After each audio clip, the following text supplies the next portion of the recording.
स्वागत है आप सभी का आपके अपने YouTube चैनल कॉमर्शियल गुरुजी में, जहां मिलता है आपको सबसे जेन्युइन सबसे सटीक इन्फॉर्मेशन। आज का वीडियो आप सभी यूजी एंड पीजी एस्पिरेंट 2022 के लिए बहुत इंफॉर्मेटिव होने वाला है, क्योंकि आज इस वीडियो में मैं आपको मैथोलॉजी बताने वाला हूं कि इस बार किस मेथड से BHU के अंदर जो है कि UG and PG various courses में इस बार एडमिशन कराए जाएंगे। तो ये वीडियो आपके लिए बहुत इंपॉर्टेंट है, तो आप इस वीडियो पूरा देखिएगा। उसके साथ साथ इसको शेयर भी कर दीजिएगा ताकि और भी एस्पिरेंट्स के पास एकदम ऑथेंटिक इन्फॉर्मेशन पहुंच सके। और अभी तक आप चैनल के साथ नहीं जुड़े तो प्लीज़ चैनल को सब्सक्राइब कर बेल आइकन प्रेस कर लें ताकि सारी अपडेटेड इन्फॉर्मेशन आपको BHU एडमिशन 2022 की लगातार मिलती रहे। ठीक है, तो आज की इस वीडियो में मैं बात करूँगा किस मेथड से जो है कि आप एडमिशन पाएंगे BHU में, क्योंकि BHU इस बार जो है कि कई सारी चीज़ें चेंज कर रखा है। सबसे पहली बात कि किसी भी कैंडिडेट्स को जो है कॉल लेटर इशू नहीं किया जा रहा है और कोई भी काउंसलिंग के लिए कट ऑफ नहीं निकाला जा रहा है कि हाँ इस सीट में जो है कि इतने सीट के लिए जो है कि इस कोर्स में इतने लोगों को बुलाया गया है। नहीं, जो रजिस्ट्रेशन करेगा वो सभी जो काउंसलिंग पार्टिसिपेट कर सकते हैं। सिर्फ और सिर्फ जिनका एडमिशन होना है उन्हीं का जो है कि वेरिफिकेशन किया जाएगा। तो मैं प्रोसेस आपको यहाँ पर जो है कि समझाने वाला, तो वीडियो को बहुत ध्यान से देखिएगा और पूरा देखिएगा, जल्दबाजी ना करिएगा वरना सारी बातें आपको समझ में नहीं आएंगी। ठीक है, चलिए फॉर एग्जाम्पल हम लोग एक एग्जाम्पल ले लेते हैं कि चलिए मान लेते हैं कि BHU में हमें BA आर्ट्स में एडमिशन लेना है। ठीक है, किस में लेना है? BA आर्ट्स में। वैसे बात करें BA आर्ट्स के मेन कैंपस में कितनी सीटें भैया? मेन कैंपस में 765 नॉर्मल सीटें हैं। ठीक है, प्लस 15% जो सीटें हैं वो पेड हैं। ठीक है, और इसको छोड़ करके प्लस 15% जो सीटें होती हैं वो क्या होती हैं? वो एम्प्लॉय कोटा की होती हैं, वो इससे अलग होती है। ठीक है, अगर आपको एक सेपरेट वीडियो चाहिए कि BHU में चाहे यूजी में एडमिशन चाहे पीजी में एडमिशन हो तो किस कैटेगरी के लिए कितनी सीटें रिजर्व हैं, अगर उसका पूरा लेखा जोखा चाहिए तो आप लोग कमेंट करिए, मैं पूरा एनालिसिस करके एक वीडियो आप लोगों के लिए जरूर बना के अपलोड करूंगा। ठीक है, तो फॉर एग्जांपल ये 765 सीटें हैं और इसमें जो है कि 15% सीटें पेड हो गई, 15% एम्प्लॉय कोटा हो गई, बाकी और स्पोर्ट्स सीटें भी वो अलग से होती हैं। ठीक है, अब इसके अंदर में जो रिजर्वेशन दिया गया है वो बेसिकली जो है कि वो 5 तरीके का होता है। एक तो अनरिजर्व होता है, ठीक है, वो सबको पता है।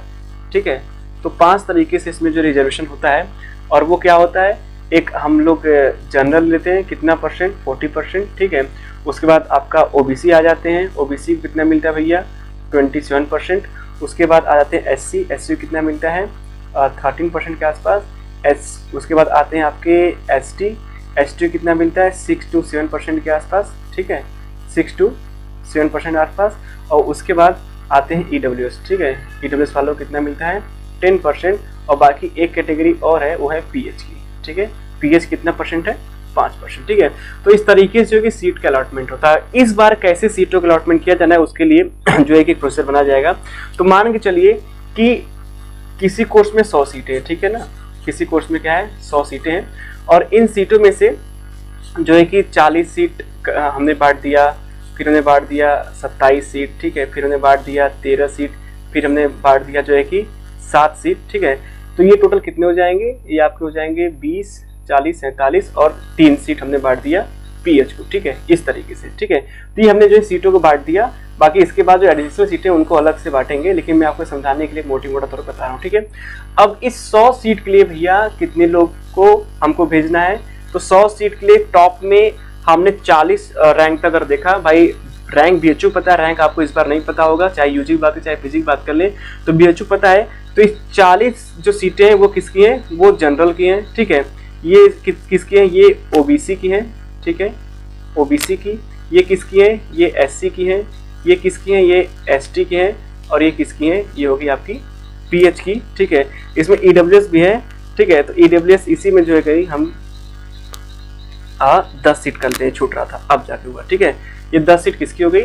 ये 10 सीट हो गई EWS की। अब आई थिंक 100 हो जाएगा, एक बार देख लीजिएगा। 27, 13, 40, 47, 50, हाँ ठीक है, अब 100 हो गए। ठीक है, EWS की। तो अब हर एक कैटेगरी वाइज जो है कि BHU अपना जो है कि रैंक डिसाइड कर लेगा कि किस कोर्स के लिए कितनी सीट के लिए कौन से रैंक वाले बच्चे आए हुए हैं। अब यहाँ से क्या करेगा कि अब जनरल कैटेगरी से मान लीजिए कि 40 सीट की काउंसलिंग के लिए जो है कि कितने रैंक तक? जनरल में अगर देखें तो 60 रैंक तक। ठीक है, एक मोटा 60 रैंक तक।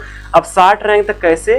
60 रैंक तक इसलिए क्योंकि उसमें जो 20 रैंक वाले उन्होंने रजिस्ट्रेशन ही नहीं किया। ठीक है, ये भी हो सकता है।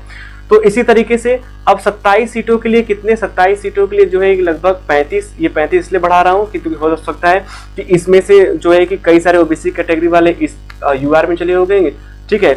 तो इस तरीके से 35 लोगों के लिए, ठीक है, ये 35 रैंक तक गया ओबीसी में, ठीक है।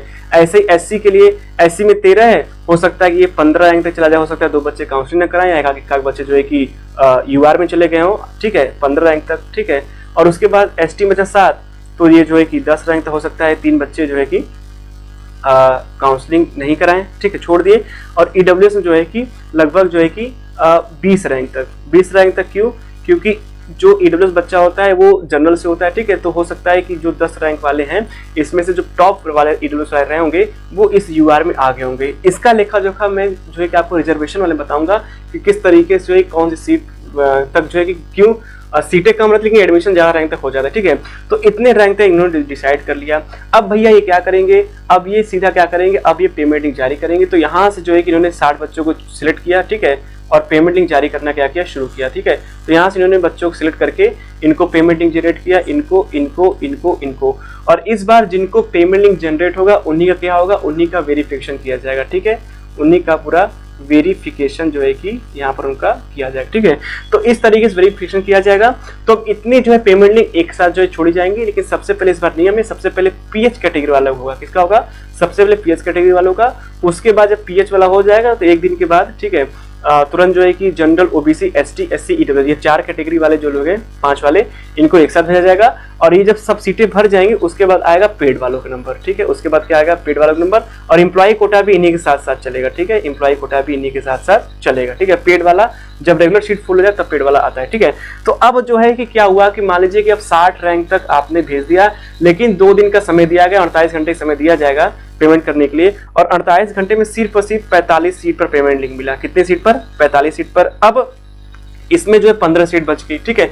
अब ये 15 सीट जो है आगे 60 रैंक जनरल वाले के आगे जाएगा। हो सकता है कि इस 15 सीट को फिल करने के लिए फिर आगे जो है कि 20 और बढ़ाया गया, यानी कि 80 रैंक तक इसको भेजा गया, ठीक है। अब ओबीसी वाले में 35 के लिए भेजा था, लेकिन 35 में जो है कि 30 ही पे पेमेंट है, 5 जो है बच गया। तो हो सकता है 5 को फुल करने के लिए ओबीसी रैंक में जो है कि 35 तक भेजते, इन्होंने 45 तक, हो सकता है 5 बच्चे काउंसलिंग करना कराएं या फिर यूआर में चले गए, ठीक है। तो इस तरीके से जो है कि सीटों का अलॉटमेंट किया जाएगा और जितनी सीटें बच पाएंगे उतने राउंड चलेंगे, ठीक है। और ये राउंड कितने किस कोर्स चलते हैं वो अलग अलग होता है। बीएससी मैथ्स में बात करें तो 73 राउंड चल जाता है। 2020 में तो 20 राउंड 21 राउंड चला हुआ था। आर्ट्स और सोशल की बात करें तो उसमें भी 12-15 राउंड जो है चल जाते हैं। बीकॉम की बात करें तो 6 से 7 राउंड चलते हैं। तो ये कितने राउंड किस में चले हुए इसके लिए अलग से वीडियो बनाया जाएगा विद द प्रूफ, आपको बताया जाए कितने राउंड चले हुए, ठीक है। तो इस तरीके से जो है कि पेमेंट लिंक जनरेट किए जाएंगे, ठीक है। तो अब आप सोच लीजिए कि बीए आर्ट्स में कितनी सीटें हैं, बीए आर्ट्स में 765 सीटें हैं। तो इसमें भी सारे कैटेगरी वाइज जो है कि अलग अलग सीटें होंगी और अलग अलग सीटों में जो है कि अलग अलग कैटेगरी वालों को पेमेंट लिंक जनरेट किया जाएगा। तो इस बार जिसका पेमेंट लिंक जनरेट होगा उसी का वेरिफिकेशन होगा, ठीक है। वेरिफिकेशन सभी का नहीं होगा, ठीक है। और वही बात वही प्रेफरेंस लॉक की, तो उसके लिए मैंने आज वीडियो बनाया हुआ है। अगर आप नहीं दिखाया तो प्लीज आई बटन क्लिक करिएगा, आपको वीडियो मिल जाएगी। प्रेफरेंस लॉक भी उन्हीं का होगा जिनका वेरिफिकेशन करना होगा, ठीक है। अब पूरे 1.5 लाख लोगों का जो प्रेफरेंस लॉक करे ये तो नहीं है। हाँ, अगर ये बाय डिफॉल्ट होगा, ठीक है, बाय डिफॉल्ट यानी कि अगर कंप्यूटर में सिस्टम होगा कि प्रेफरेंस लॉक जो है कि काउंसलिंग डेट खत्म होने के बाद प्रेफरेंस लॉक सबका हो जाए तो मे भी हो सकता है। लेकिन अगर बीएचयू के प्रोफेसर को अपने से करना होगा तो ये सबका हो पाना मुश्किल है, ठीक है। तो वेरिफिकेशन भैया उन्हीं का होना होगा जिनको पेमेंट लिंक जनरेट किया जाएगा। जिनको नहीं किया जाएगा, जिनका नहीं होना उनका वेरिफिकेशन नहीं हो पाएगा। तो ये एक तरीके से आपको एक आइडिया लगेगा कि अगर आपके पोर्टल पे वेरिफिकेशन शो कर रहा है कि वेरिफिकेशन कंप्लीटेड, तो इतना मान लीजिए कि आपको पक्का पेमेंट लिंक आना ही आना है, ठीक है। तो यही पूरा जो है कि बीएचयू इस बार जो है कि प्रोसीजर अपनाने वाला है।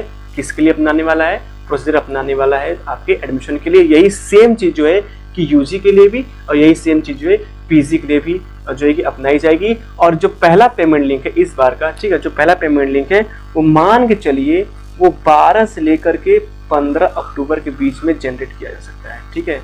वो ठीक है, कब? 12 से लेकर 15 अक्टूबर के बीच में जो है कि वो जनरेट किया जा सकता है। इतना जल्दी जनरेट कर पाना किसी की बस की बात नहीं है। और पूरा अक्टूबर मान लीजिए कि आपके एडमिशन प्रोसेस में खत्म होने वाला है, ठीक है। तो जिनका स्कोर कम है वो थोड़ा सा वेट कर ले, और कितने रैंक पर कितने रैंक तो नहीं पता हो पाएगा किसी को, ठीक है, कितने इंडेक्स तक, ठीक है, क्योंकि मार्क्स के बेसिस पे भेजे जाते हैं, ठीक है।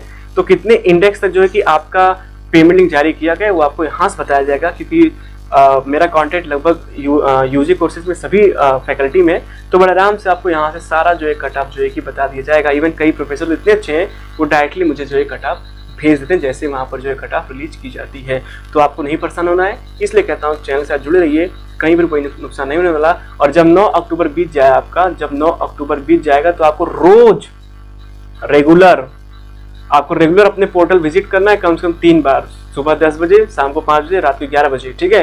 3 बार जो है कम से कम आपको अपना पोर्टल चेक करना है कि कहीं आपका प्रेफरेंस लॉक और वेरिफिकेशन जो है कंप्लीट नहीं दिखा रहा है, जिनका अच्छे मार्क्स है, ठीक है। जैसे बात करें आर्ट्स में तो जिनका 300 है, 280, 260 है, ये लोग जरूर अपना वेरिफिकेशन चेक करेंगे। और सोशल वाले भी इस तरीके से, बीकॉम वाले हैं 500 के आसपास है, 450 के आसपास है, वो जरूर जो है इस तरीके से चेक करेंगे। बाकी डिमांड हो रही है कट ऑफ वीडियो की, तो मैं कोशिश करता हूँ कि जल्दी कट ऑफ बनाए, लेकिन पीजी वाले कैंडिडेट्स के लिए भी इंपॉर्टेंट वीडियोज डालने हैं, तो अभी उनका कट ऑफ वीडियो आएगा। और अगर मुझे सही लगा तो मैं यूजी के लिए भी कट ऑफ वीडियो बना दूंगा। तो उम्मीद है आपको सारा चीज़ समझ में आ गया। बाकी कोई डाउट है तो कमेंट करिए, रिप्लाई किया जाएगा।